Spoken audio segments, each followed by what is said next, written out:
these equations of how we live with the environment and how we live with each other, the relationships, would need even more closer look. And I think genome editing has the problem that it can make these differences wider, but on the other hand, it can also, if people know how to apply it in a very inclusive manner, can also help to get rid of a lot of problems in the world. Thank you for joining Change I Am Possible, which is India's first feature tech podcast. I'm your host, Eddie Avil, and today I have with us Mr. Debojyoti Chakraborty, who's a senior scientist at the Council of Scientific and Industrial Research, Institute of Genomics and Integrative Biology. Mr. Debojyoti's lab works on three broad research areas. The first of these is the development of efficient and specific tools for the therapeutic genome editing, particularly for sickle cell anemia. The second area is the systematic dissection of factors governing embryonic stem cell fate. And the third area covers the use of cerebral organoids to address developmental questions such as influence of DNA topology and transcription. And I should mention, he's a super fantastic musician. I just bumped onto his YouTube site and it's amazingly brilliant. He's done a rendition of Beethoven's For Elysee on sitar, and it's a must watch. And my listeners, if you love music, go onto his YouTube site. So thank you, Debojyoti. It's a pleasure and honor to have you on Change I Am Possible podcast. So let's get with, we've been living in a fantastic time at this point in time, right? There's this Craig Venter group who's kind of figured out our entire genome sequence. We humans are made of 3.4 billion base pair of DNA. Now they are trying to understand what that genes or the DNA is responsible for, or what it does. So can you start with what is genetic engineering, and can you talk to us more about the new CRISPR editing tool, CRISPR-Cas9, which has been getting all the attention? Right. So first of all, thanks for the invitation. It's a pleasure really to come and discuss science. We most of us we have some idea about what the physical constituent of our individual bodies are made up of. But just to explain it in very layman's terms, we are all made up of very tiny units called cells, and every cell has got a structure in which there is a kind of a blueprint. It's like the hard disk of a computer, as you might say, where all the information about how the cell will be, how the cell is going to be, is stored in the form of the DNA of the cell. So DNA is like the blueprint of life. And interestingly, this DNA is actually made up of alphabets. So it's like we have the 26 alphabets. Similarly, DNA has got 4 alphabets. These are 4 bases: adenine, thymine, guanine, and cytosine, A, T, G, and C. And it's a string of alphabets. So it's like A, T, G, C, A, T, T, C, G, G, so on and so on. But it's huge. It's in billions and billions of letters long. Now, whenever there is this blueprint that is there, which is made of a specific sequence of letters in the DNA, but sometimes there are mistakes or errors which come in this DNA. And suppose where there used to be the presence of, or normally it should be a G, there might be a C in the presence of that, or where a particular stretch of nucleotides could be TGA, this stretch is completely not there at all. There is a loss. These are kind of problems in the DNA which are known as mutations. And these mutations give rise to diseases. So when we talk about genetic engineering, we are trying to actually find ways to correct these mutations and make sure that we have the correct form of the DNA present in the cell. I mean, it's much easier said than done, because here you are considering that you have a cell in which there is a nucleus. Inside that there is DNA packaged in some form, and you're trying to go there and do a very precise engineering of the letters of that DNA and to make into a correct form.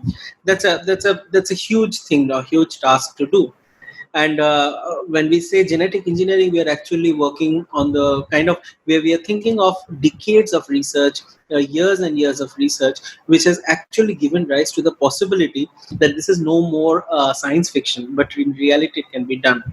And CRISPR-Cas9 is the most recent addition to the toolbox of genetic engineering, where using certain types of protein tools, which we obtain from lower organisms, bacteria, they're not really lower organisms as you can think about it, because they are very smart. But we have been using these tools in order to precisely make changes in the DNA of an organism. Yes, I think we're living in fantastic times. We are understanding the source code of life, right? So genetically modified organisms, it's not something new. We have been modifying your plants, your fruits from the longest time. But what has happened now is that with the help of this new tool called CRISPR-Cas9, we can create an edit or add a DNA with precision, right? So that's what has happened, and that's the reason that the why the world is growing crazy, right? So you were in the news recently. Your team was in the news for having developed a new variant of the gene editing tool CRISPR-Cas9, which it seems has shown increased precision in editing genome while avoiding unintended change in DNA. So can you talk a little bit more about that? Right. So, like I said, that the CRISPR-Cas9 system is a part of the bacterial immunity. So, when we are exposed to viruses and we are exposed to different types of things which causes disease, COVID-19, for example, and when we are exposed to such kind of foreign organisms, we have an immunity which is developed, and due to which we kind of prevent a repeat exposure or a repeat infection.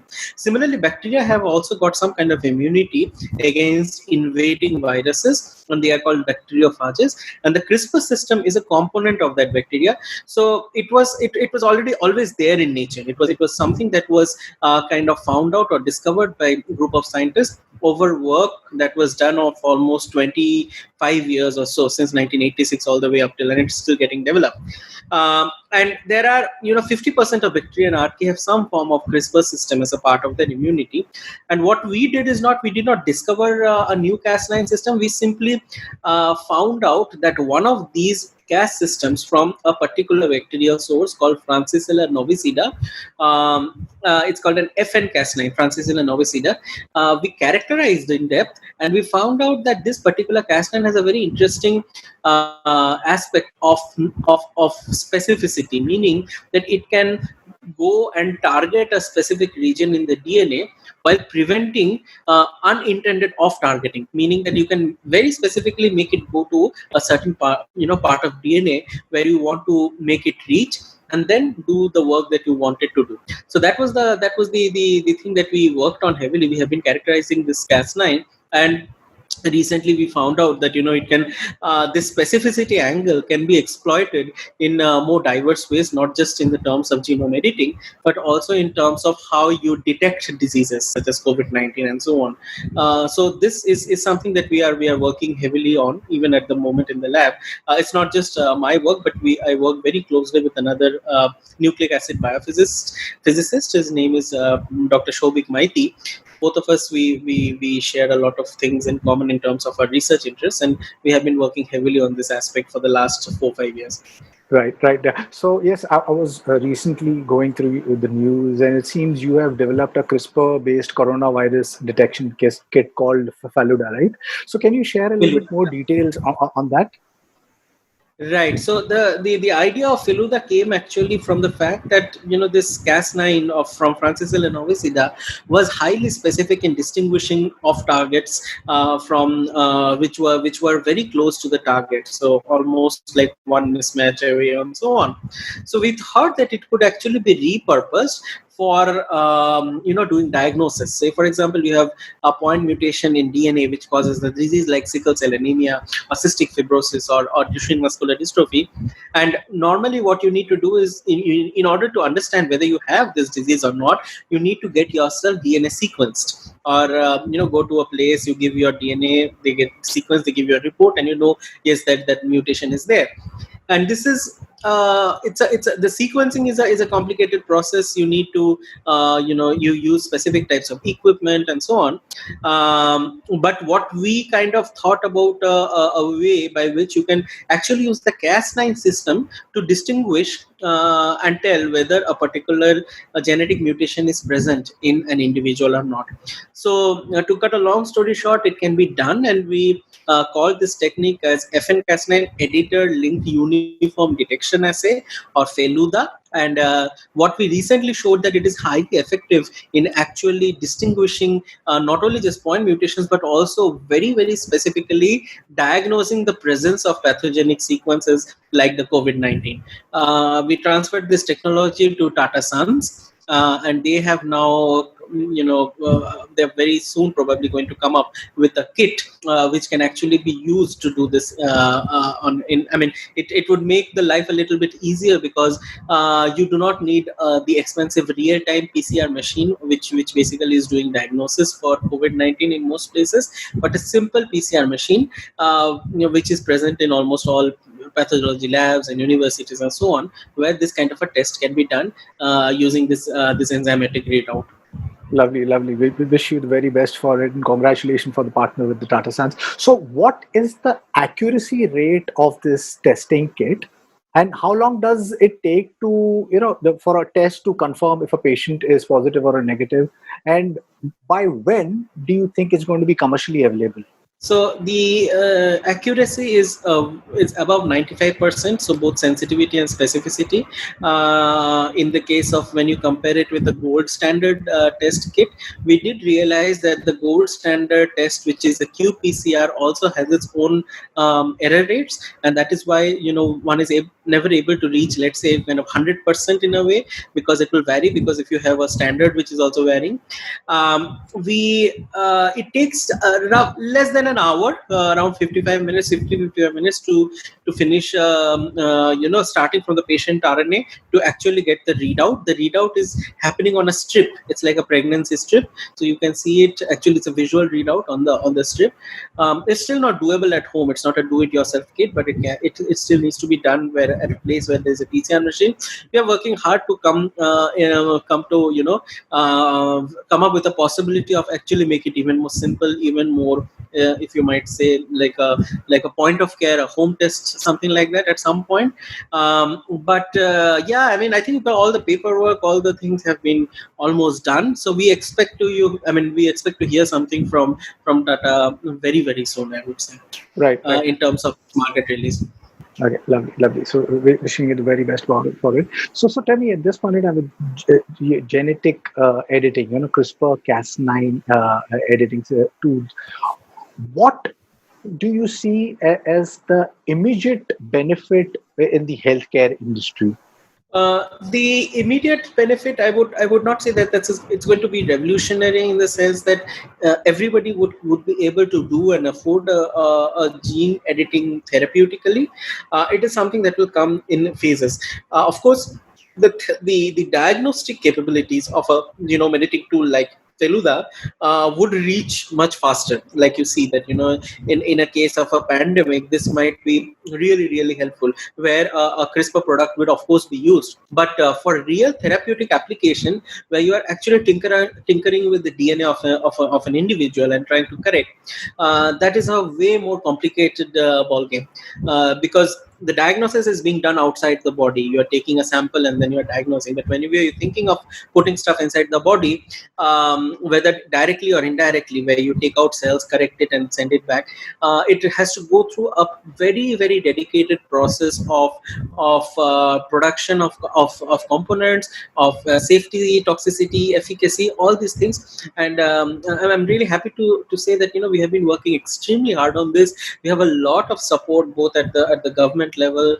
at the non-government level, and more importantly, I think it's a very promising area, knowing that you can potentially actually correct a genetic disease completely, which was almost unthinkable almost 10 years back, that you could cure a disease. Here we are really talking about curing a disease completely. And the first trials have been very successful in the US with sickle cell anemia. Our government has been really pushing the sickle cell anemia project. We have been a part of it, and I think there are a lot of promising things that have happened, but the main focus that I have as a team and as a researcher is that it should not be only at the level of the lab, to really to take it further. That at one point of time, one can actually make a difference therapeutically. I think it's a practical thing to think about, because we know that we have the resources to do that. But my major focus for the next 3 4 5 years is really to push this, so that we can get the benefits of it out, in the most how to say, the practical way possible. Right, right. So besides healthcare, what are the other areas or industries you see which are going to get impacted by genetic editing? You can name anything. It's the impact is going to, if you just simply think about CRISPR based diagnostics, the impact is almost any field that you can imagine. It could be defense, it could be healthcare, it could be agriculture, it could be food safety, where you want to distinguish between different strains of bacteria present in the food. Or it could be simple biology applications, chemical applications. It could be safety studies, toxicity studies, groundwater safety, where you have this different types of organisms which are present. You just want to take a drop of water from the sewer, very quickly find out whether it has got a diphtheria toxin or not, diphtheria strain or not. All these things, and particularly in case of pandemics, when there is a second wave or a different kind of species is coming, it would have impact in different areas in different ways. The aspect is quite, and in terms of therapeutic genome editing, again, it's going to be the same. The number of genetic diseases and rare genetic diseases, particularly in India, is enormous. And you can just pick and choose, particularly, but not all of them would be curable. Not all of them would have a very straightforward way to cure, and that's where, as scientists, we really need to learn how to make these techniques better, and also understand the pitfalls of it. I think that is very important. As we go ahead, we also learned a lot of things about, it's not all rosy. You need to really understand the science behind it extremely well, to pinpoint what are the limitations of these technologies and so on. So a lot of it's a learning curve for almost the entire how to say, the scientific the entire scientific workforce that is working on this aspect of genome editing. Right, right. Yeah. So yes, I'm sure it's a very exciting space because you playing with the source code of life. We trying to understand what the entire biologic around us is made of. Right from your humans to your plants, trees to animals. And that's super exciting. Now there is this something called as epigenetic. It seems or genes react to the environment. And there's this biologist called Bruce Lipton. I'm a huge fan of him. He puts it in a beautiful way, and obviously he brings in a little bit of spirituality angle to it. But he explains epigenetics in a beautiful way. How would you describe epigenetics and its importance? As a biologist, epigenetics is basically the effects that you see, which are not due to simple genetically encoded sequences. So these could mean, how the genes are expressed at specific time points, how the genes are packaged. You can think of, these are billions and billions of letter long, right, the DNA, and then they has to be packaged in a manner where certain types of genes are expressed at certain time points in certain cells in certain areas of the body, for example. And all these precise directionalities of how certain genes are expressed and so on is because DNA doesn't just work by itself in terms of it produces a protein and the cell is always flooded with all the possible genes expressed at all points of time, but rather it works in close conjunction with a large number of protein counterparts, and how they package the DNA, how they actually regulate the DNA expression and so on. And epigenetics involves all of this and a lot of different other things. So yeah, it's a very, very, it's, you can almost imagine it's like a hierarchical situation where you have a source code, and then you have different versions of the source code, and different modifications, it's almost like it's a very, very how to say, a very smartly written code, if one wants to think about that, and not just something which is black and white, or very, very binary. So yeah, I mean, to me, it's always a enigma. And I mean, whenever you think about it, that whoever, or whatever has given rise to this kind of a arrangement, has to be something that would probably take years to even understand the tiniest amount, what behind the design logic, the logic behind the design, and so on.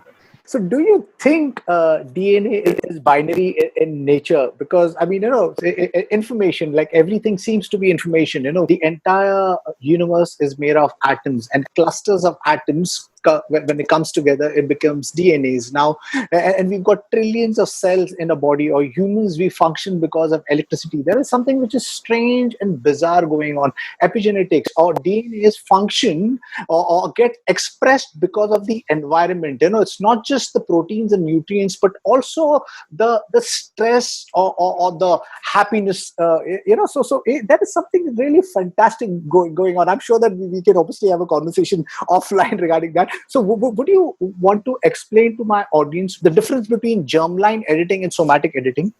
Right. So, editing can happen in two different types of, broadly different types of cells. Certain cells which would not be passed over to the offspring, which is to the next generation.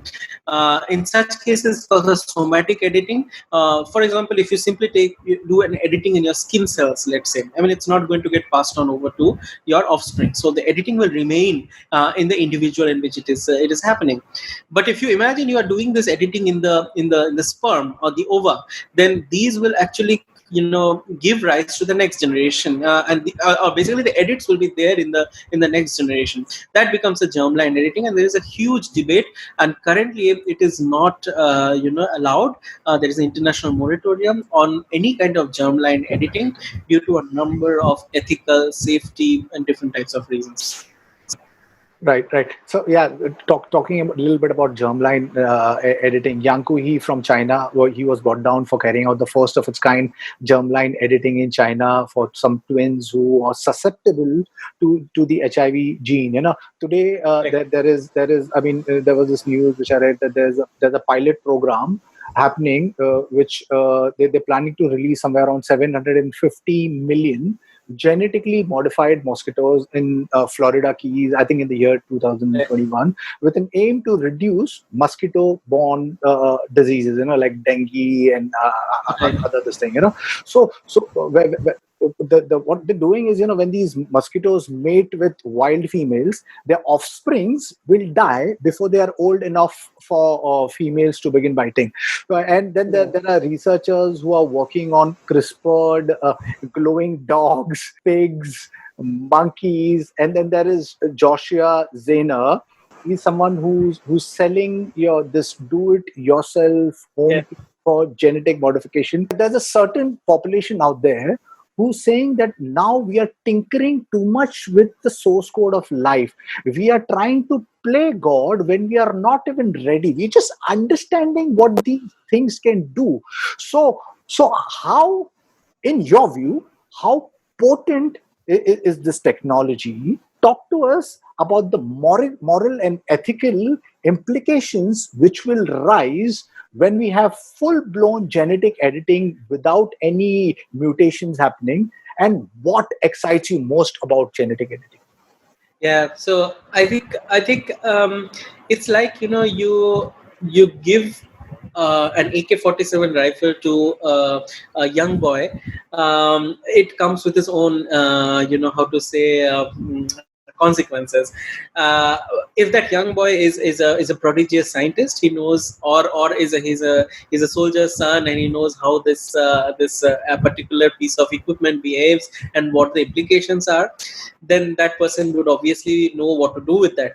But if imagine it doesn't, if that person doesn't, then you know that the implications can be quite dangerous. So CRISPR is a bit similar, because the like I said, that it gives you enormous amount of power, but like they say that with great power comes great responsibility. It's the same thing over here, that you cannot you really need to know what are the implications of that genome editing tool.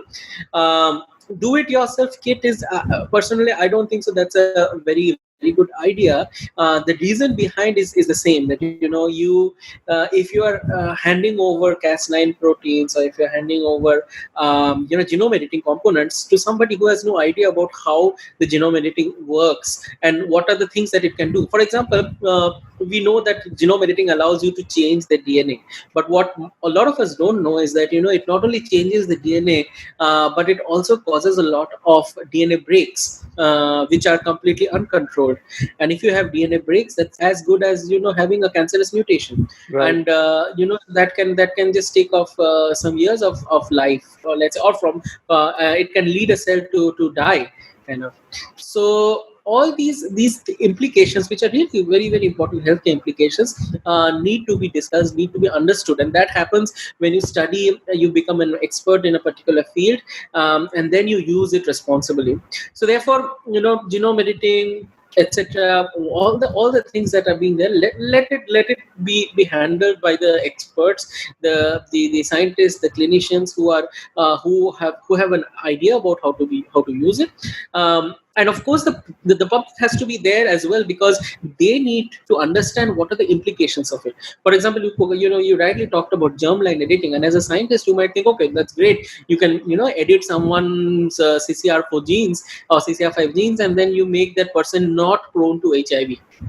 But you're not really thinking, let's say, from the standpoint of the ethics, that the individuals who are born, they did not ever get a chance to actually decide whether their genes should be edited or not. So that kind of an ethical question was never discussed. Similarly, a person who has flu would know that or let's say, I think it is the West Nile virus infection, where this particular genetic mutation actually gives a preventive scope, and now you are making this person actually more prone to a different type of infection, because you have corrected it for the HIV angle.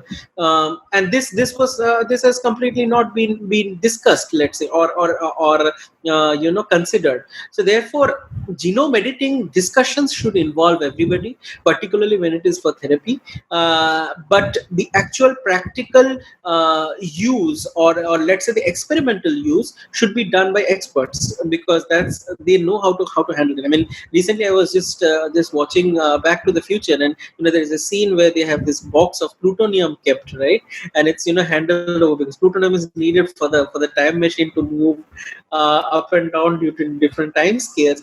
It's the same thing. I mean, you can always think about it this way, that it gives a lot of power in terms of whether it can drive a time traveling machine, but at the same time, if you don't want plutonium to go out loose in the world, and then see what happens as a result of it. So yeah, the implications are a lot, and it has to be considered. Yeah. So you rightfully pointed out. Obviously, I mean, the experts needs to come together, and there has to be, people who understand it, tinkering with it. But if you see at this point of time, China, Russia, and there are so many who are secretly working on this brilliant tool, because which can create transformation. How do you kind of bring all of those to come together? Because at this point in time, there's this large race. Everything is based on incentives. You incentivize the person, and they will go crazy. The world runs with economy, and everybody wants at this point in time to hold or the best technology. Everybody right now is working on creating artificial general intelligence, or a quantum computer, or genetic editing, so brilliant that you could tinker things and create life and stuff like that. that. Yes, so yes, obviously there are these moral and ethical questions which is going to arise. I don't know whether humans as a race, I mean, with a past, whether we are prepared to handle these great power. You rightfully said, with great power comes great responsibility. Are we responsible? Wow, I don't really know, but I really hope we as a human race come together and go towards the right direction, because we live in a beautiful world, and COVID has been the small distraction which has made, if we are smart, we realize that it has showed us the wrongs in the world, what we've been doing, messing up with the environment and stuff like that. And it's given us an opportunity to correct those wrongs and create a beautiful world, a collaborative world, break down the borders, let everybody come together, create a more equitable future. I really hope and I wish for a world like that. And I hope that the entrepreneurs and the people of the world understand that we're sitting on the cusp of some great things which is happening. And all these technologies are so potential that can completely transform mankind. We don't really fathom what's going to happen with artificial general intelligence, AR, VR, MR, synthetic biology, IoT, and all of these quantum computing. These are transformational technologies. Yes, there needs to be a body who needs to come together and think about the larger good of mankind and humanity. So tell me, for someone who wants to get into genetic editing, what are the courses or the learning materials that you would suggest or you would point out to? There are lots of online resources. It's one of those topics where everybody and anybody wants to. I mean, there are, I think, series on Netflix and Amazon Prime which talk about genome editing, and so it's right there in the drawing rooms of most people. So yeah, it's pretty well known now. There is so much content out there. I mean, there's MOOCs, massive open online courses. One just needs to look. People are spending a lot of money for education, but there is so much which is free available content available online. It's like rightfully pointed out, it's in your drawing room. You just need to have the desire and intent, right? Scientists have grown, I think, mini brain in labs. So can you talk about your cerebral organoids research? Yeah, I mean, we are basically we do something similar. So these so in humans there are these groups of cells which are called stem cells, and stem cells are of different kinds, different properties. But there are certain cells which have got the tremendous property of actually giving rise to all the other cells of the body, and these are called the embryonic stem cells, or the which are present in the embryo basically. And it is now also possible to actually do generate stem cells, or by reprogramming from a normal cell. So you can give certain types of factors to normal cells, and you can generate stem cells from there. Make pluripotent stem cells. So what you can also do is that you can take these stem cells, give them specific type of directions, give them specific type of cues, and actually allow them to go into the brain lineage, or the final cytoarchitecture that the brain has. Similar, I would not say that you can make the brain, but you can make something similar to the brain tissue, and those are the organoids. So yes, we do work on cerebral organoids. We do grow mini brains on a dish, and it's not something new. It has been happening for the last 10 years or so. There's been tremendous research in this field, and people use different cerebral organoids for different aspects. They use it for studying, let's say, how does a Zika virus go to the brain and cause certain types of changes there. We use it for understanding how certain types of RNAs are expressed, and in recent times we have been using it to model a particular pathophysiological condition called megalencephalic leukoencephalopathy. It's a genetic disease, it's a rare genetic disease which is caused or which is seen in actually the Agrawal community in India, where the brain size is a little bit big because of a mutation, and we are trying to recreate the same thing on the dish by obtaining stem cells from the patients, and then trying to understand that what are the changes that drive these brains to behave the same way, and can you use genome editing to understand that. And also, if you edit those mutations, can you recover or basically turn it back to the normal phenotype? And these are the kind of different types of studies that we are doing. So yeah, I mean, we use it more not to understand how as a model to understand different aspects of how the brain is developing and so on. We need people like you to build things which can transform mankind. We sitting at the cusp of the fourth industrial revolution. There is this Elon Musk who's working on Neuralink, trying to create a symbiosis between man and machine, where they're trying to read up the entire cognitive structure of a human and how it performs wires and fires, and then trying to map it onto a computer. You trying to do in similar ways with understanding the source code of life, DNA, of what it can do when this technology matures is going to be anyone's guess. I mean, so, but I'm super excited. So any last note to my listener, and what excites you most for the future of genomic editing? I think it's a toolbox, right? So genome editing really is not it's not like a specific biological question, but rather it has given a lot of power.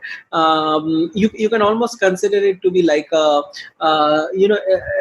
like a computer that before computer came in, you could not send let's say humans to the moon. You could not develop a large number of different technologies based out of that computing power, and you still are using those utilities in order to do better and bigger things.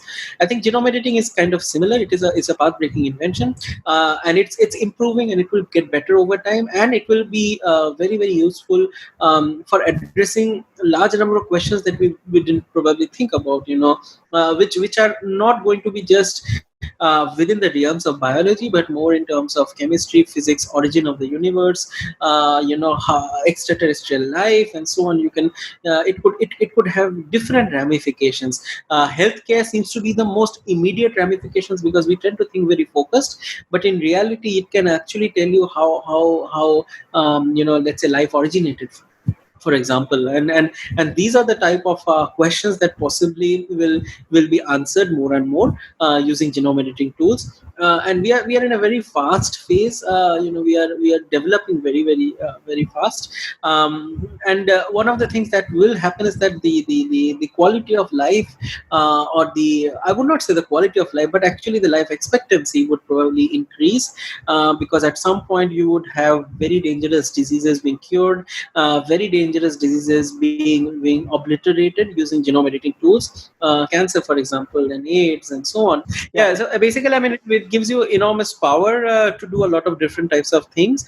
And at the same time, when you are curing diseases, you are also thinking about the longevity of life that is going to happen as a result of that. You would also begin to understand our equation as human beings in this planet, our equations with the environment, and so on, and how all these things are going to affect globally. I mean, we and most importantly, we have to always also remember that still genome editing would only be affordable to only a few. How does that equate in terms of will the rich will just keep on living longer and the poor will keep on living? I mean, it will not solve the problems of, let's say, diarrhea in the really not so developed countries, where even the basic amenities are still not being able to be delivered, and so on.